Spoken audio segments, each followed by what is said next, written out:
Aniya na ang mga dagkong balita karong adlaw sa One Mindanao. Amahan og duha ka anak patay humanaanod og nalumos sa naghaguros nga tubig dihang naligo sa sapa sa Davao City. Fish vendor nga anaa sa drugs watch list napalgam patay nga dunay mga samad tinigbasan sa Coronadal City.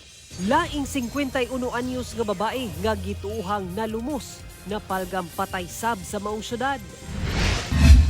Davao City Police Office wala pa'y nadawat nga mando gikan sa PNP sa pagkumpiska sa mga rehistradong armas ni Senador Ronald Bato de la Rosa. Pagkabot sa kalinaw, sentro sa pagsaulog sa Idil Adha sa kaigsuunang Muslim sa nagkadayang lugar sa Mindanao. Og Samal Island LGU, gipasigarbo ang mga nindot nga kasuruyan sa isla.